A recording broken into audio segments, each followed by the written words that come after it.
Estimadas telespectadores, bienvenidos a un nuevo capítulo del programa Más Conocimiento de Campus TV y la Dirección de Investigación de la Universidad de Talca.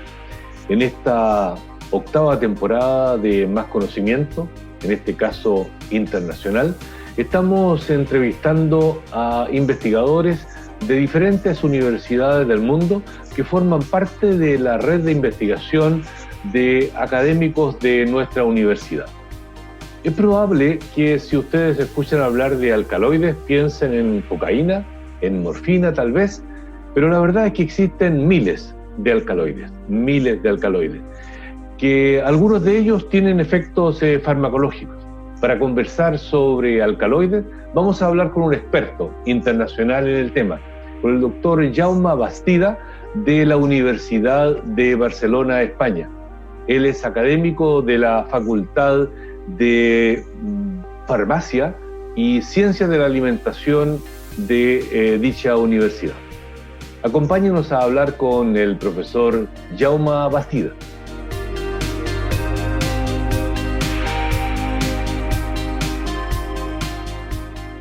Para quien les habla, es un agrado presentar al profesor Jaume Bastida Armengol.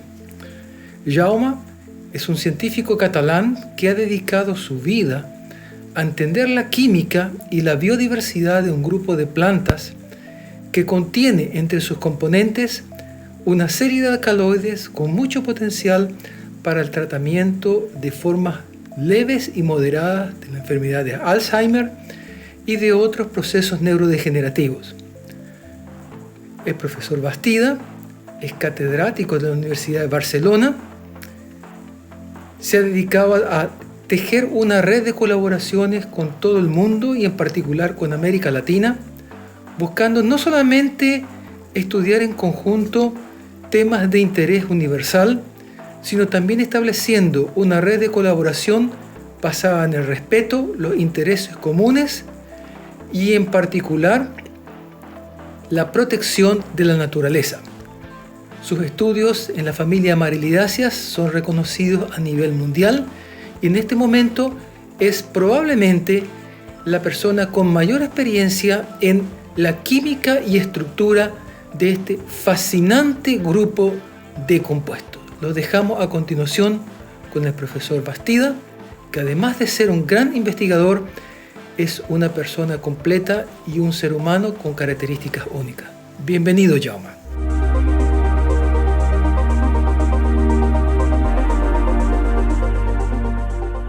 Estimados telespectadores, seguramente ustedes saben que las plantas, los vegetales en general, y según el tipo, y con cierta influencia de algunos factores como la temperatura, la luz, la calidad de los nutrientes, van a sintetizar algunos componentes, entre ellos algunos componentes que son del tipo metabolitos secundarios, y entre ellos están los polifenoles, las antocianinas y los alcaloides.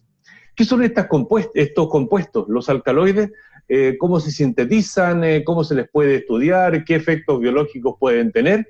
Para eso vamos a conversar con un experto de nivel internacional en el tema, con el doctor Jaume Bastida.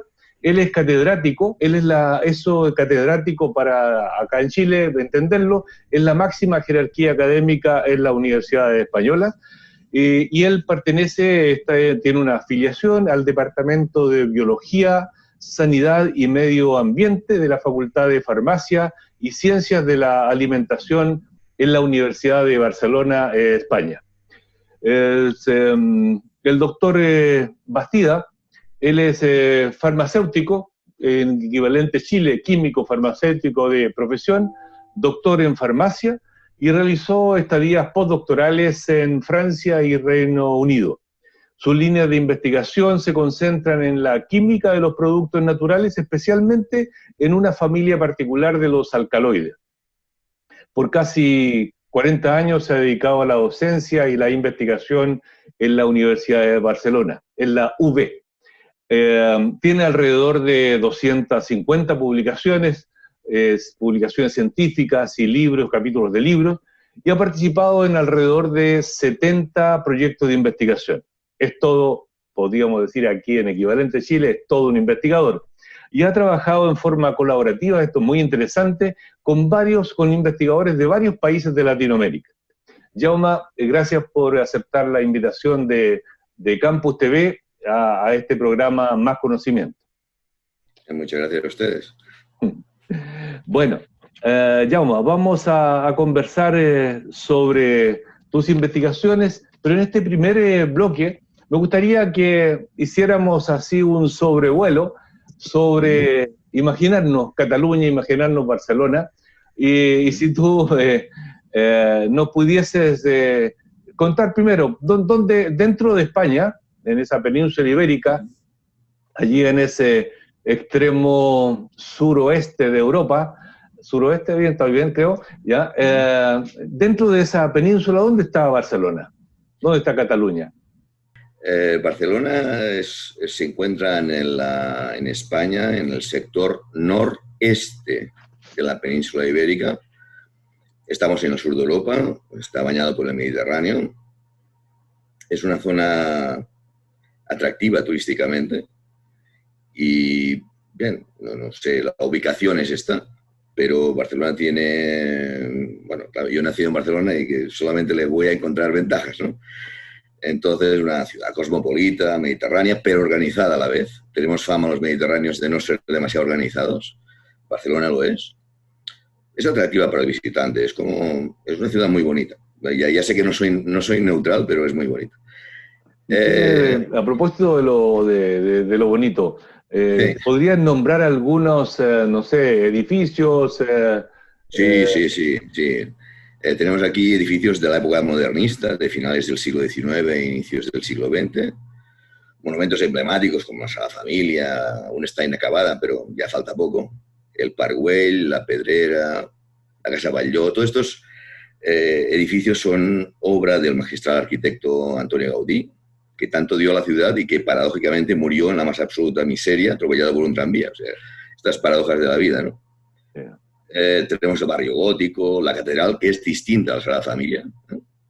Yeah. La Plaza del Rey, el Born, en fin, infinidad de monumentos históricos que valen la pena visitar. También hay museos varios. Tenemos museo de arte románico del Pirineo de los siglos XI y XIII. Es una joya. Si ustedes vienen aquí, por favor visítenlo y no se van a quedar defraudados. No nos vamos a arrepentir. No, seguro que no. Seguro que no. Y bueno, hay aspectos paisajísticos más mundanos. Tenemos, por ejemplo, las Ramblas, el Mercado de la Boquería, las playas, para quien le guste, a mí no me gusta, pero las playas para quien le guste. La buena salida al mar que hicieron después de las Olimpiadas del año 92. El estadio del Fútbol Club Barcelona. Yo soy socio, pero no, me avergüenza bastante que sea uno de los museos más visitados. Creo que hay muchos más museos más interesantes que eso. Pero en fin, y después no se dejen de lado la gastronomía. La gastronomía es espectacular, con restaurantes de primera línea, sofisticados, caros, pero también es posible encontrar una restauración muy correcta, a precios correctos, justos, con menús muy dignos. No olviden que los jueves es el día que se hace paella. Ah, mira, el jueves es de paella, ya. El jueves es la paella, sí. Ya. Y, en fin... Y las tapas están por allí en todos esos lugares, sí, ¿no? también. Para ir a una cosita rápida y tapas para comer algo correcto y rápido. Buenos vinos, buena cerveza. Olvídense de la sangría, esto es para los guiris que llaman aquí. ¿Sí? Sí. Ya. Olvídense de la sangría. Pero por lo demás es una ciudad muy acogedora y se van a encontrar como en casa. Qué bueno. Gracias por darnos ese recorrido así, ese sobrevuelo sobre Barcelona. Sí. Y, Jaume, bajemos ahora a la Universidad de Barcelona, a la UB. ¿Cuántos años tiene aproximadamente? Entiendo que no es una universidad de los últimos 10 años ni 20, sino que tiene mucho más, ¿no? No, la Universidad de Barcelona inicia su recorrido en el año 1450. Yeah. Se hace 570 años, pero existen ya los primeros esbozos a inicios del siglo XV, o sea, en 1401, 1402 ya había los primeros el primer embrión de lo que es la Universidad de Barcelona. Es cierto que esto está mucho más atrasado que otras universidades en Europa. Por ejemplo, la Universidad de Bolonia es de aproximadamente el 1100, aproximadamente, en números redondos. Pero, y Oxford más o menos por la misma época, pero no deja de ser una de las antiguas, ¿no? Las que tiene solera en Europa. ¿Y la Universidad de Barcelona cubre, si no todas las áreas, la mayoría de las áreas? ¿Del conocimiento me refiero? Sí.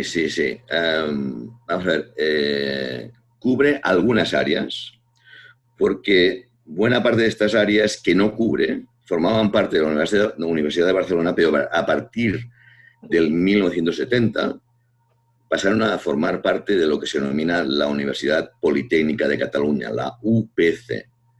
Ahí tenemos todas las carreras técnicas, arquitectura, lo que son las ingenierías, en estos años últimos la informática, obviamente. Todo esto lo cubre. Entonces la Universidad de Barcelona, que inicialmente estaba en aquel edificio histórico que está en la plaza del mismo nombre, o plaza de la universidad, se empieza a disgregar. Primero todo estaba ahí centralizado y luego se empieza a disgregar en distintos campus. Y nosotros en particular, junto con química, con biología, todas las de ciencias básicamente, estamos ubicados en la entrada de Barcelona, en lo que es la Diagonal, si alguno conoce el área, estamos ahí ubicados. Pero hay bastantes otros campos que se dedican pues, a temas más de filosofía, de historia, etc. Pero lo que es ciencias, estamos ubicados ahí. Y esto es importante porque a mediados de los 90 se puso en marcha un servicio científico-técnico que está también cercano a esta zona. De manera que todo el instrumental más valioso se encuentra muy próximo a las distintas facultades de ciencias.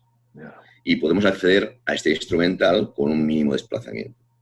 ¿Y ese instrumental pertenece a la universidad o es sí. de...? ¿Sí? Bueno, es lo que se llama el parque científico. El parque científico. Entonces, es de la universidad, obviamente.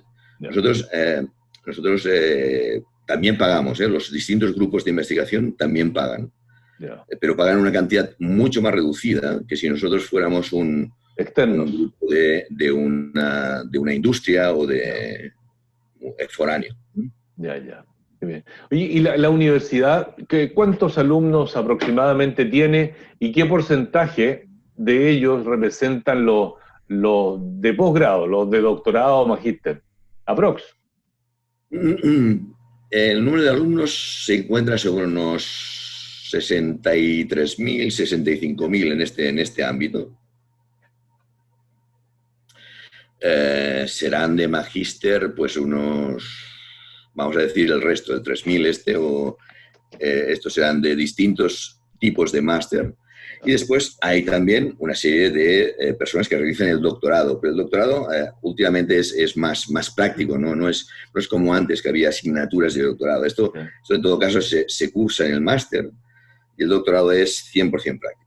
El doctorado es prácticamente meterse en la tesis, fundamentalmente, ¿no? Sí. Yeah. Y esto se puede hacer bien ya en la propia Universidad de Barcelona, bien mediante estadías de 3-6 meses en otras universidades y vuelta otra vez a casa. Yeah.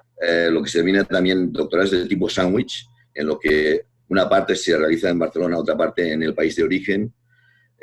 Hay muchas variedades que sería muy largo estructurar ahora en esta charla, pero hay muchas opciones.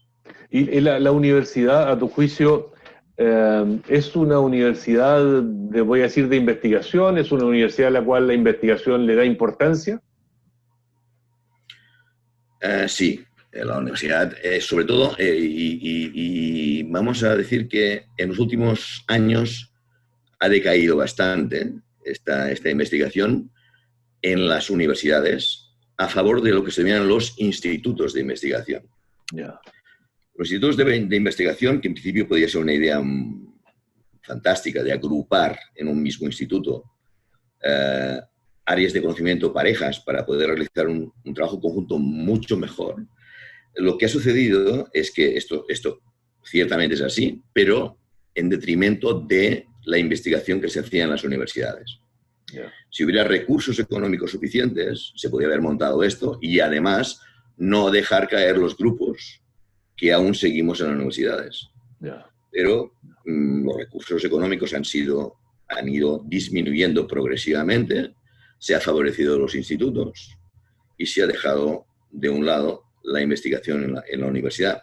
Y esto tarde o temprano se va a ver, porque sí, a modo de lo que puede ser idea de cuál es la producción de la Universidad de Barcelona, resulta que en el último año se han publicado alrededor de 6.000 trabajos en revistas indexadas.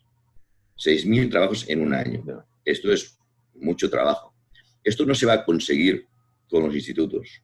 Este peso, ese volumen de publicaciones, ¿cierto? No se va a conseguir porque se está dejando caer una parte muy importante de gente que estaba trabajando durante muchos años, muchas horas al día. Pero bueno, esta es la política de la universidad y yo ahí no puedo entrar. Claro. Jaume, hay un ámbito en el contexto de la investigación que puede o no ser importante dependiendo de los investigadores. ¿Qué importancia le das tú a la colaboración internacional, a las redes de colaboración internacional?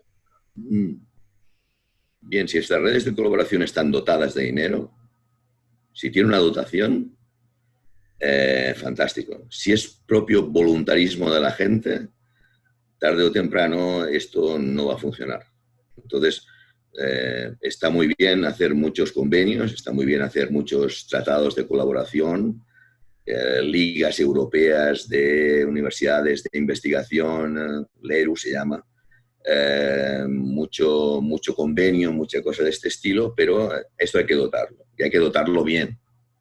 Hay que dotarlo bien. Afortunadamente, en los últimos años, con las ventajas tecnológicas, nos podemos comunicar y usted está ahora a 10.000 kilómetros y nos vemos perfectamente y podemos hablar todos los días si es necesario. Pero no es eso. Yo creo que las relaciones humanas hacen mucho en las colaboraciones científicas. Y a propósito de eso, Jaume, sí, porque de alguna manera, digámoslo, la pandemia nos obligó a estas comunicaciones más frecuentes, digamos, ¿ya? Uh-huh. ¿Tú crees que, y digo a propósito de tu respuesta, lo pregunto, ¿tú crees que esto llegó para quedarse? ¿Van a existir menos congresos presenciales o menos seminarios presenciales? No digo que desaparezcan, porque no creo que vayan a desaparecer, pero ¿van a existir menos? Porque claramente tiene menor costo un congreso online, digamos. Sí, bueno, yo tengo un ejemplo muy claro y no es de hace 10 años, sino es del año pasado. Ya. El año pasado, dentro de una red temática, nos reunimos 14 grupos en Perú y el costo es muy elevado, porque no solamente los viajes, sino también los viáticos, desplazar a la gente de un lugar a otro, esto implica un desembolso económico muy importante. Cuando la gente ha visto que hay la opción de poder hablar bien, con tranquilidad, sin cortes de suministro, sin cortes de ningún tipo, con un audio y un vídeo correctos, yo creo que todo esto se va a cambiar bastante, pero no. A pesar de ello, yo creo que es necesario el roce humano. Yeah. El roce humano es importante. Sí. A raíz de esto, o sea, yo, por ejemplo, y sin ir mucho más lejos, el contacto nuestro con el profesor Esmeda de la Universidad de Talca, que se remonta a los años 90, o sea, estamos hablando prácticamente de 30 años, prácticamente, si no 30, entre 25 y 30. Yeah. Este grado de colaboración, este grado, yo me atrevería a decir, de amistad. Nos hemos intentado ayudar siempre que ha sido posible. Esto no es posible por esta vía. Usted y yo ahora no estamos hablando, pero, y seremos muy amigos quizá, pero no existirá esta compenetración que puede existir con el trato diario. sí, de acuerdo. Así Entonces, es. esto es necesario. Para mí es necesario. O sea, a pesar de que nos podamos comunicar por esta vía, entiendo que lo otro, en menor grado posiblemente, no es necesario irse 5 veces de un lado para otro del charco, ¿no? Pero es necesario continuar con la relación humana. Jaume, ¿qué tal? Tú has visitado varios países. Tengo anotado por aquí: Argentina, Bolivia, Brasil, Colombia, México, Costa Rica y Chile, por cierto. Has tenido relaciones con investigadores de esos varios países. ¿Y qué tal ha Sí. sido la experiencia? La experiencia, bueno, vengo a América Latina desde hace bastantes años y veo que en líneas generales ha crecido y ha mejorado mucho la investigación, muchísimo. Que el interés que se nota en los estudiantes en América Latina es muy superior, infinitamente superior, desgraciadamente, bueno, o mejor para ustedes, pero al que se nota en Europa. El estudiante aquí es mucho más sufrido, es mucho más, tiene mucho más interés, en líneas generales, que el que yo detecto en Europa, en España, que es lo que más conozco, pero obviamente también en Francia o en Inglaterra. ¿Por qué? No sé, pero probablemente porque el estudiante en América Latina ve en sus estudios una salida importante a su vida posterior. Y en Europa, pues bueno, es aquello de que ya todo ya va bien, la familia ya le puede pagar los estudios. Es un balance muy distinto al de América Latina. Yo aquí veo mucho interés. Y a mí, las personas que tienen interés en el estudio, me gusta ayudarlos. Qué bien. Ahora, es una verdad que si uno revisa la cantidad de publicaciones y toma América Latina versus países desarrollados, lo toma versus el norte del mundo, la verdad que las cifras indican que el 5% es por estos lados, me refiero no a Chile, sino que por esta región de Latinoamérica, y el 90 y tantos % en el norte del mundo, ¿ya? ¿Por qué crees tú que es eso? ¿Es que tenemos menos capacidades, menos cultura de la investigación, trabajamos menos de horas al día? ¿Por qué cuál es la diferencia? O sea, sé que tenemos un PIB muy bajo para investigación, el 0,4% del PIB, es muy bajo comparado con lo que dedican en Europa, que está entre el 1 y tanto y el 2 y tanto, 3 tal vez. El tema de recursos es importante, no voy a decir lo contrario. Si no hay recursos, no hay investigación ni hay nada. Si no hay facilidades o no tenemos el instrumental necesario para poder realizar nuestro trabajo, va a ser difícil poder llegar a unos resultados que sean competitivos. Pero lo que sí es cierto es que no es por ganas de trabajo. Mire, un ejemplo. Cuando yo terminé la tesis, me fui una temporada a Francia y a las 5 de la tarde no quedaba nadie en el laboratorio. A las 5 de la tarde. En España, a las 8 de la tarde no queda nadie. Entonces, ¿se trabaja más en España? No, se trabajan más horas, pero el rendimiento es inferior. ¿Por qué? Porque quizás estamos menos organizados y traslade esto a América Latina. Es un problema de dinero, es un problema de organización, es un problema de facilidades. Si tú tienes todo a mano, si tú tienes técnicos que te ayudan, si alguien te prepara una solución para tal o te hace una cromatografía o te hace... Todo esto son cosas que si no tienes que hacer tú, puedes dedicar este tiempo a hacer otras cosas. Es un tema de organización y un tema de dinero. Por ejemplo, los aparatos de resonancia magnética nuclear son aparatos muy costosos. Es un aparato que requiere un técnico o requiere de un sistema de autouso que esté bien regulado.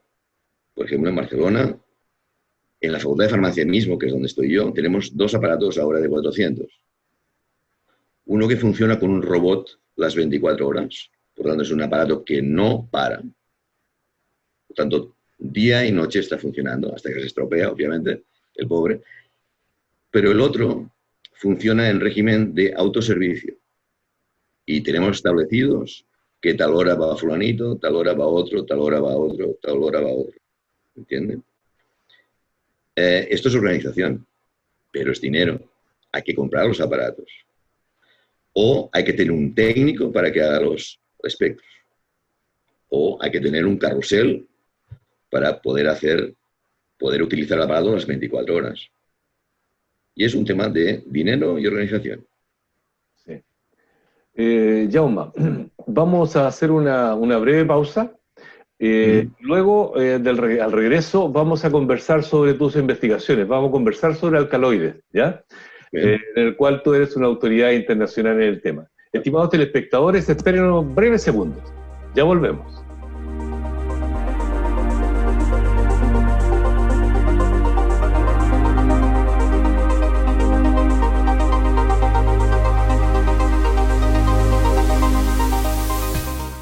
Estimados telespectadores, estamos conversando con el catedrático profesor Dr. Jaume Bastida, de la Facultad de Farmacia y Ciencias de la Alimentación de la Universidad de Barcelona, España. Jaume, tú has dedicado, voy a decir, buena parte de tu vida académica a estudiar compuestos o productos de origen natural. Los aísla, los caracteriza desde el punto de vista químico, entra al detalle molecular de esos compuestos. Y buena parte, uno puede decir, si uno revisa tus publicaciones internacionales, se dedican a alcaloides, que es un tipo de compuestos de estos recursos naturales que están en los distintos tipos de plantas. Para entrar en el tema, Jaume, ¿tú nos podrías decir brevemente qué caracteriza un alcaloide en términos generales primero? Químicamente, un alcaloide, para diferenciarlo del resto de metabolitos secundarios, la característica más clara de todas es que tienen nitrógeno. Yeah. Todos los alcaloides tienen al menos un átomo de nitrógeno en su estructura. Yeah.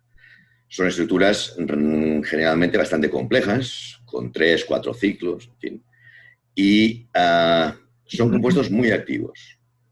En general, son compuestos muy activos.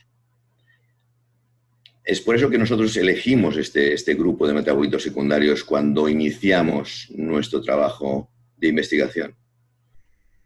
Porque a inicios de los años 80, justo después de licenciarme, de tener el grado, ¿no? Se puso en marcha esta línea de investigación. Antes no existía o no la teníamos en la Universidad de Barcelona.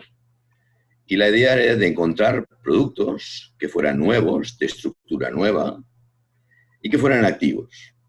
Si después servían o no servían para una determinada cosa o eran demasiado tóxicos, ya veríamos. Pero nos interesaba que fueran compuestos no estudiados, por un lado, activos, por otro. Si a largo plazo podían utilizarse directamente sobre el individuo para tratar de curar algún problema, pues perfecto. Si había que modificarlos químicamente por semisíntesis o por lo que fuera, no me voy a extender en este punto, pues ya se modificarían, pero interesaba los alcaloides porque es el grupo de productos naturales más diverso estructuralmente y de productos más activos. Dentro de los alcaloides, tú especialmente tus publicaciones indican que te has dedicado a un subgrupo, a una familia en particular. ¿Qué características tienen? ¿Por qué te ha interesado esa familia directamente?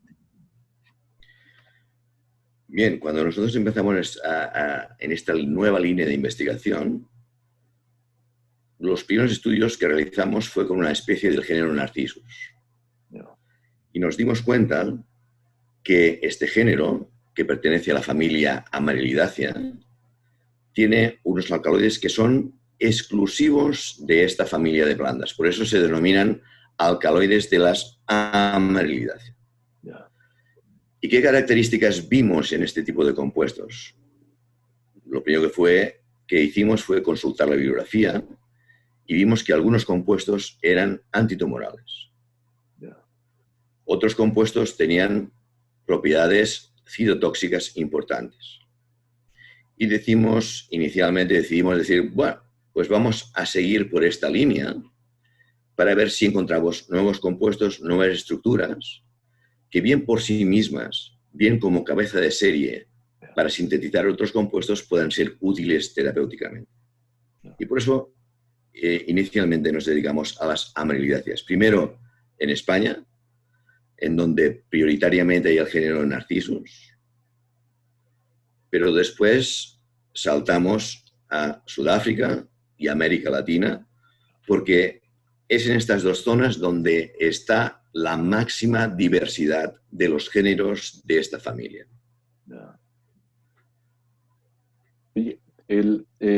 Jaume, cuando hablamos de diversidad dentro de los metabolitos secundarios en general, primero de las plantas, ¿ya? Y cuando digo plantas, lo digo para los telespectadores, estamos hablando de frutos, árboles, hortalizas, plantas varias, etcétera, ¿verdad? Cuando hablamos en el caso particular de los alcaloides, la diversidad, ¿son 10, son 20, son miles? Bueno, incluso ahora puedo afinar mucho porque justo este año hemos publicado un trabajo de revisión de las amarilidáceas. Ya. Y en estos momentos hay como 700 moléculas aisladas y caracterizadas. ¿De esta familia? De esta familia. Ya. Pero de lo que son alcaloides, si lo abre a alcaloides, podemos hablar de 50.000. Ah, ya. Ya. Que podemos hablar de 50.000, ¿no? Ya. No, el número es importante. ¿Qué ventajas tiene dedicarse solamente a una familia? Ya. Bien, nosotros no teníamos muchas opciones, nosotros somos un grupo pequeño. No podemos tener una gran diversidad de estructuras porque entonces perdemos mucho tiempo. Entonces, si nos dedicamos a este tipo solamente, la productividad nuestra es mucho mejor. Ya.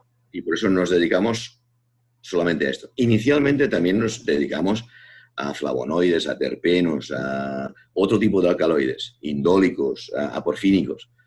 Pero decidimos que este era el mejor grupo para tener una buena productividad, que es al fin y al cabo, obviamente a más de los resultados, si son buenos, sí, lo que realmente te valoran. Claro. Ahora, imaginémonos por un momento, te voy a pedir que en forma simple nos vamos a tu laboratorio, ¿ya? Y nos cuentes qué tipo de método, cuando tú dices, ¿sabe qué? Yo tengo este árbol o esta corteza de árbol, por decir algo, lo traje de Costa Rica o lo traje de algún país de África, o eventualmente de Chile, y voy a estudiar qué moléculas hay allí, ¿ya? Y voy a ver si encuentro alguno de los alcaloides que me interesan. ¿Cómo es el abordaje? Cuéntanos en forma simple, por cierto. Yo creo que esto ha ido evolucionando mucho con el tiempo. Ya. Voy a explicar más o menos muy por encima inicialmente y qué es lo que hacemos ahora. Ya. ¿De acuerdo? Antiguamente lo que se hacía era colectar una cantidad bastante grande de planta, kilos de planta. Kilos de planta, sí. Ya. Se llegaba al laboratorio, se troceaba, se extraía mediante un alcohol, el que resultara más barato. Hay países donde el etanol es más barato, hay otros en que el metanol es más barato. Muy bien. Se obtenía un extracto, este extracto se limpiaba, se fraccionaba y de las distintas fracciones íbamos aislando por cromatografía primero los distintos compuestos y cuando ya el producto estaba puro, miramos cuál era su estructura mediante métodos espectroscópicos, resonancia magnética nuclear, como un buen ejemplo, y espectrométricos, como espectrometría de masas. Esas son las dos técnicas principales. Luego hay otras técnicas, pero no vamos aquí a alargarnos porque sería mucho para uno que no esté iniciado. Sí, Y solo como, Jaume, yo tengo una información tangencial sobre lo que están mencionando, pero estoy pensando en nuestros telespectadores que pueden ser muy lejanos a este tema. Cuando tú mencionas cada uno de estos métodos, se asocian con un equipo de laboratorio particular, ¿verdad? O sea, se requieren equipos de laboratorio para hacer esas mediciones. En general, los procesos de fraccionamiento hasta llegar al producto son equipos muy sencillos.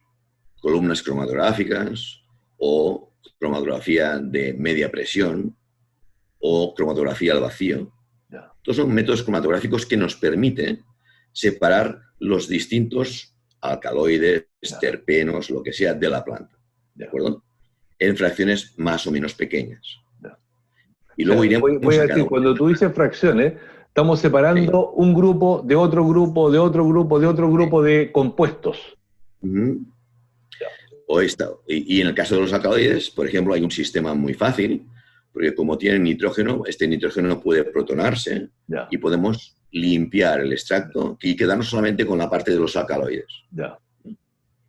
Entonces lo que hacemos es fraccionar este extracto, es decir, dividirlo y posteriormente purificar cada una de estas fracciones y nos darán los distintos alcaloides.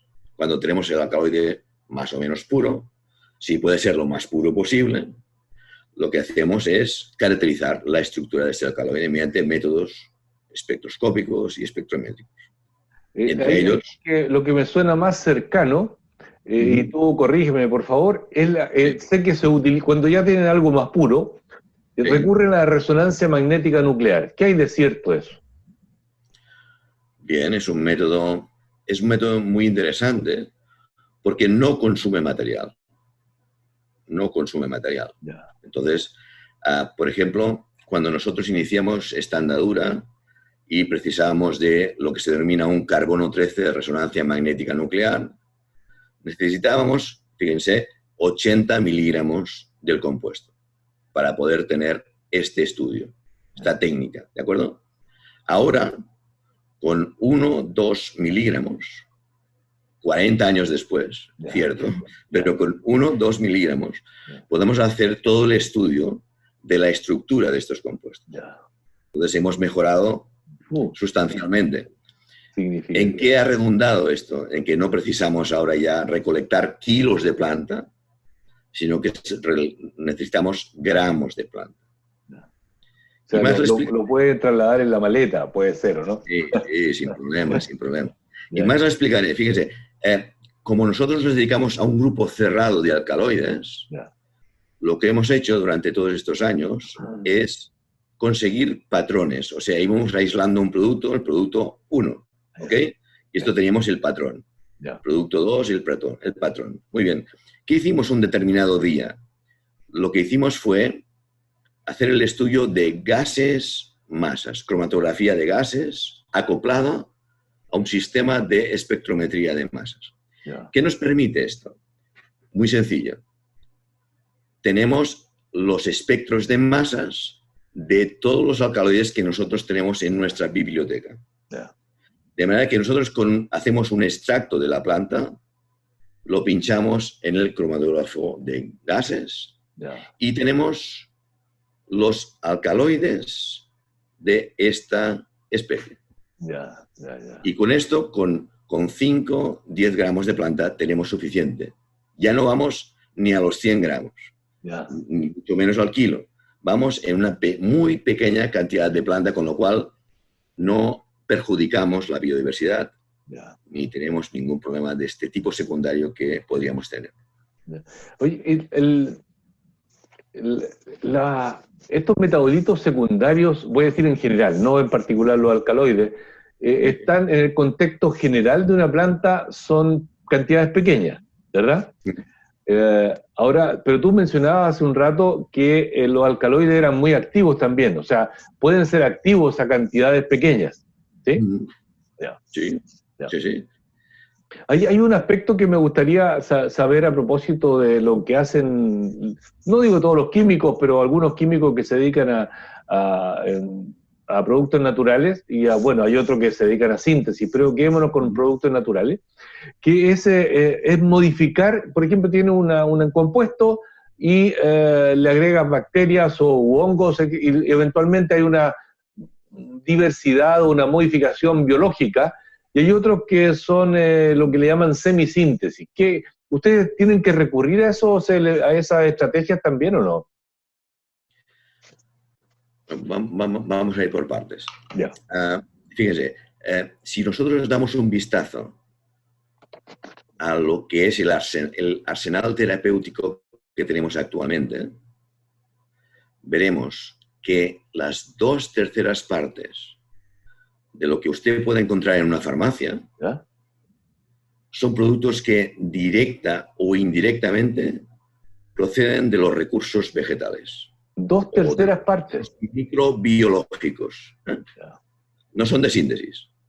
2/3 partes, Ya. directa o indirectamente. Sí. Que tiene, alguna vez tiene una base en un vegetal, digamos. Natural. Sí. Natural. Sí. Ahora bien, de estas 2/3 partes, hay una parte que son productos de semisíntesis. Ya. ¿Qué sucede? Pues que tenemos un grupo que, yo qué sé, podemos introducir un grupo metilo, podemos hacer alguna variación de los grupos que tenemos en nuestra molécula. Esto sería una semisíntesis. ¿Con qué finalidad? Pues una finalidad podría ser para que fueran más activos, para evitar síntomas secundarios, indeseables, por ejemplo. O que se absorba mejor, por ejemplo, también, ¿o no? Por ejemplo, sí. Por ejemplo, esto sería una parte. Otra parte son productos de síntesis, o sea, que son directamente relacionados con los productos naturales, pero son de síntesis. ¿Y por qué digo que son de síntesis? Bueno, pues que en algunas ocasiones lo que sucede es que la síntesis mimetiza la síntesis natural. De acuerdo. O tenemos por síntesis el mismo conjunto activo de átomos que son los responsables de la actividad de esta molécula, por ejemplo. Y en el conjunto, estos son 2/3 partes del total. Ya sé que ahí dentro también tenemos cosas de síntesis, pero son productos que indirectamente proceden del producto natural. Por lo tanto, en global podemos decir que 2/3 partes de lo que tenemos en botica están relacionados con los productos naturales. Es un altísimo porcentaje, sin duda. Sí. Pero eso no quiere decir que todos sean naturales. Pueden ser. No, sí lo entiendo. Porque copian el farmacófono, o sea, la parte activa de la molécula. Sí.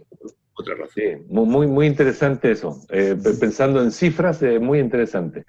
Jaume, dentro de las actividades biológicas que he visto que ustedes han estudiado con la actividad biológica de algunos de los alcaloides que investigan, tiene que ver con enzimas asociadas al sistema nervioso. Por ejemplo, han estudiado el efecto del compuesto sobre acetilcolinesterasa, por ejemplo. ¿Por qué les interesa, por qué han usado ese modelo, o entre otros? Ya. Bien, este modelo está relacionado con la enfermedad de Alzheimer. Ya. Se ha observado que aquellos compuestos que inhiben la actividad de la acetilcolinesterasa o de la BUT-I o de la butilcolinesterasa pueden ser parte de un tratamiento paliativo de la enfermedad de Alzheimer. O sea, no se cura nada. No se cura, pero si un enfermo que está a un nivel leve, moderado de la enfermedad utiliza este tipo de compuestos, tiene una mejor calidad de vida y la enfermedad progresa más lentamente. Este es el ejemplo de la galantamina. La galantamina fue aceptada, fue aprobada por la FDA, la Food and Drug Administration, en el año 2001 para el tratamiento de Alzheimer en los estadios de leve a moderado. Si el paciente está muy avanzado, ese tratamiento no nos sirve. Pero en los primeros estadios, hasta moderado, mejora bastante la calidad del enfermo, que es de lo que se trata. Porque en este momento la enfermedad de Alzheimer no tiene una cura. Simplemente se trata que los años que el enfermo padezca la enfermedad, pues los pase lo mejor posible, con la mejor calidad de vida. Cuando salga algún medicamento que pueda revertir la enfermedad de Alzheimer, pues vamos a eliminar todos estos tratamientos paliativos y se va a utilizar el otro. Pero de momento, y las perspectivas no son demasiado buenas porque el número de enfermos de Alzheimer va incrementando año tras año. Se calcula que sobre el 2050 habrán, no sé si 50 millones o una barbaridad de este tipo de enfermos de Alzheimer. Hemos de procurar que aquella persona que padezca la enfermedad, como mínimo, tenga el tratamiento paliativo que le permita vivir lo mejor posible. Claro, es que esa situación se conjuga con que la población mundial va envejeciendo y estas enfermedades neurodegenerativas se asocian al envejecimiento también. Entonces, esos números que tú mencionas, es muy probable que se vayan apareciendo, ¿ya? Y Esta ha sido una de las líneas prioritarias, y la galantamina, este producto, es uno de los alcaloides de las amilidáceas. De ahí nuestro interés en seguir en la ruta de los alcaloides de las amilidáceas, porque este compuesto es uno de los alcaloides tipo de las amilidáceas.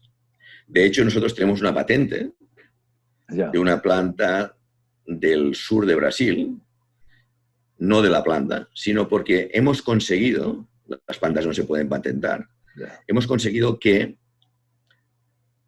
la cantidad de alcaloides que produzca la planta, convertirlos todos en galantamina. La galantamina era el alcaloide mayoritario, pero había muchos más. La galantamina podía ser el 60% del total de alcaloides, por decir algo, para tener una idea. Hemos conseguido que la galantamina sea el 98% del total de alcaloides. Por lo tanto, las pequeñas impurezas que restan no son tan importantes y se puede extraer y purificar muy bien la galantamina. O sea, ustedes purificaron el método para purificar específicamente ese. Exactamente. Interesante. Hemos podido modificar y tenemos una línea que produce que de todos los alcaloides el 98% de todos los alcaloides es galantamina. Y es precisamente el más activo frente a la enfermedad de Alzheimer. Qué bien, qué bien. No nos hemos dedicado solamente a eso. Nos hemos dedicado también, durante muchos años, a productos que podían ser activos frente a enfermedades olvidadas. ¿Qué se entiende por enfermedad olvidada? Aquella que tiene un tratamiento, vamos a decir, que no es del todo usual o del todo correcto. En el sentido que, por ejemplo, una enfermedad olvidada sería Chagas. Chagas sería una enfermedad olvidada. ¿Por qué es una enfermedad olvidada? Porque hay dos tratamientos, ¿cierto? Pero son bastante tóxicos estos tratamientos. Y lo que hace la gente es, bueno, en un momento determinado dice, bueno, no me interesa porque los efectos secundarios son bastante desagradables. Entonces, lo dejo. Y como hay solamente estos dos tratamientos, y enfermedad de Chagas desafortunadamente ahora es una enfermedad crónica, cuando se detecta ya es crónica, hace falta más medicamentos que puedan tratar enfermos que padezcan esta enfermedad. ¿Cuál es otra? La leishmaniosis, por ejemplo, malaria, la enfermedad del sueño en África. Entonces, en colaboración con un centro que pertenece a la Organización Mundial de la Salud y que está en Basilea, lo que hacemos es que todo producto nuevo esté testado ahí frente a estas 4 enfermedades. Malaria, leishmania, Chagas y la enfermedad del sueño. Mira, interesante. Damos algo activo. Esto es un primer test in vitro. Se pasa en vivo en ratón y así sucesivamente. Esa es interesante. Jaume, me gustaría, estamos llegando hacia el final de la entrevista. Si bien es cierto, quería preguntar dos preguntas. Primero, esa secuencia, me gustaría que repitiera esa secuencia, porque eventualmente también esto lo podrían escuchar alumnos que se pueden interesar en investigación, y entonces tú que investigas los compuestos, pero hiciste una secuencia desde la química, y no la voy a repetir yo, pero me gustaría que tú sí lo hicieras, ¿cuál es la secuencia que llegan hasta pensar en el humano? Bueno, o sea, lo que me está preguntando es, desde que nosotros vamos a colectar la planta en la selva, en el campo, donde sea, Sí, sí, sí. hasta que pueda llegar la pastillita a la persona, Eso. ¿qué hacemos ahí intermedio, no? Eso. Bueno, hay muchos pasos Ya. y esto es muy costoso. Ya. Es muy costoso. La universidad lo que debe hacer es procurar moléculas que puedan ser de interés para curar, para tratar una determinada enfermedad. Pero nosotros no vamos a poder llegar al final. Ya. La universidad o los grupos de universidad lo que hacen es aislar el producto, mirar qué actividad tiene, mirar cuál es la toxicidad, hacerlo in vitro primero, después in vivo en ratón, normalmente en ratón, que es el habitual, pero hay determinadas enfermedades que se hacen también en rata, más grande, en mono. Entonces, se intenta antes de llegar al humano a encontrar el animal que más se le parezca, y por eso el mono es uno de los que más se parece.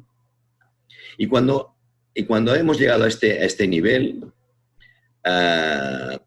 nosotros obviamente en la universidad llegamos a ratón o rata y poca cosa más. En mono ya es mucho más costoso.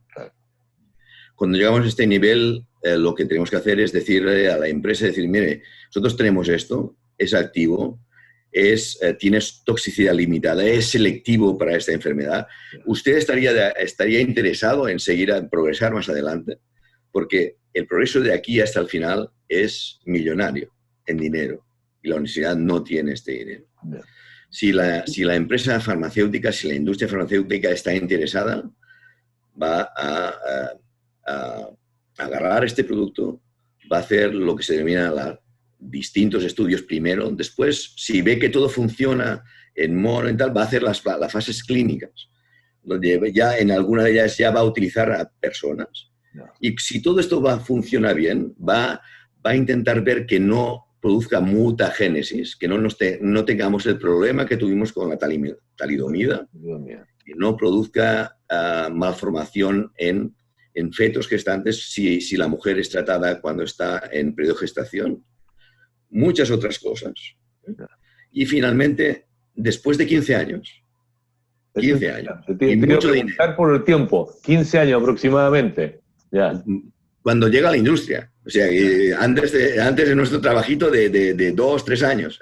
Ya. Pero cuando llega a la industria, hay 15 años ahí. Y cuando esto es posible, pues se llega a la píldora, a la grajea, a lo que sea, ¿no? Jaume, estamos llegando al final de esta interesante conversación. ¿Qué han estado haciendo en los últimos meses? ¿Tu último proyecto, la última molécula? ¿Qué ha estado en el laboratorio con ustedes, con los postdoc, los doctorandos? Que más o menos ese mundo dentro de un laboratorio donde convive el profesor, está el postdoc, está el profesor asociado, está el doctorando, está el alumno tal vez de pregrado que está más interesado. ¿Ya? Vamos también, debido al coronavirus, la situación ha sido muy compleja. Sí. Piensen que desde mediados del mes de marzo estamos con un acceso muy restringido a la universidad. Pero si agarramos desde mediados del año pasado, yo creo que cosas interesantes que hemos estado realizando es la puesta a punto de una extracción en planta piloto de galantamina, en colaboración con 14 grupos, entre ellos está la Universidad de Talca, el grupo del doctor Guillermo Esmeda. Y hemos realizado también cadreciones estructurales de moléculas, porque esto es el pan nuestro de cada día, hacer esto. Y yo particularmente lo que he hecho este último mes, que por eso andaba bastante ajetreado, una de las principales cosas que he hecho es someter un proyecto con 20 grupos más de investigación La mayoría de América Latina, también la Universidad de Talca, el grupo de Guillermo Esmeda, que lo que pretende es encontrar nuevos cabezas de serie para tratar la enfermedad de Chagas. Por eso estoy tan sensibilizado y por eso el ejemplo que le he puesto antes de Chagas, porque veo que es una enfermedad, obviamente si miramos el número de muertos del COVID comparado con la enfermedad de Chagas, la enfermedad de Chagas tiene una proporción de mortandad de unos 8.000 personas al año, pero no es eso lo más importante, es la morbilidad de la gente, los problemas cardíacos habitualmente. Y una cosa muy importante es que las personas afectadas no utilizan el tratamiento porque les provoca mucha desafección este tratamiento. Es un tratamiento con efectos secundarios que no son agradables y entonces la gente dice, bueno, ya estoy más o menos bien, y entonces lo va dejando. Paulatinamente lo va dejando o de golpe lo va dejando. Hay poca adherencia al tratamiento por esos efectos adversos. Exactamente. Hemos de encontrar un medicamento que en la fase crónica pueda utilizarse y que los efectos secundarios de ese tratamiento sean aceptados. Si existen, sean aceptados por el enfermo. No pueden generar esta falta de adherencia. Entonces, como tenemos muy pocas cosas, hay que buscar nuevas cabezas de serie, hay que buscar nuevas moléculas. Y en eso hemos estado trabajando en la confección de este proyecto en el último mes, con una idea bastante aceptable, y es de provocar estrés oxidativo en el tripanosoma. Esta es nuestra idea. Ese es el target. Este es nuestra idea. Es el objetivo, llegar al tripanosoma causando estrés oxidativo. Exactamente. A ver, y tenemos una idea de cuáles pueden ser las moléculas que pueden ser favorables a este estrés oxidativo. Y veremos si dan el proyecto primero, pues estamos hablando ahora de un futurito. Bueno, ¿no? pero es así la secuencia, ¿no? Estamos trabajando con eso. Hay que preparar el proyecto, postularlo y ya dirán los evaluadores si se adjudica. ¿Ya? Sí. Pero algo que no puede ocurrir es que nadie se va a adjudicar un proyecto si no lo prepara, ¿verdad? Y por lo tanto, el trabajo de prepararlo hay que hacerlo. ¿Ya? Y además con el doctor Esmeda lo que hemos hecho es un sistema de extracción que sea amigo con el ambiente, por decirlo de una manera, ¿no? Que no utilice el mínimo de solventes orgánicos, lo que se denomina la química verde. Mínima toxicidad para el ambiente, mínimo material de partida, y yo creo que está bien diseñado. Bueno, le deseo suerte con ese proyecto. Jaume, muchas gracias por aceptar esta interesante conversación. ¿Ya? Muchas gracias a ustedes. Estimados telespectadores, con el doctor Jaume Bastida de la Universidad de Barcelona, de la Facultad de Farmacia y Ciencias de la Alimentación de la UB España, hemos conversado sobre productos naturales, cómo es el estudio de la química que realizan en su laboratorio y particularmente sobre sus moléculas preferidas, los alcaloides y particularmente allí una familia. Y él busca cómo alguna de estas moléculas podría eventualmente tener un efecto favorable en la salud de las personas. Estimados telespectadores, gracias por acompañarnos en este capítulo y nos vemos en una próxima oportunidad. Hasta pronto.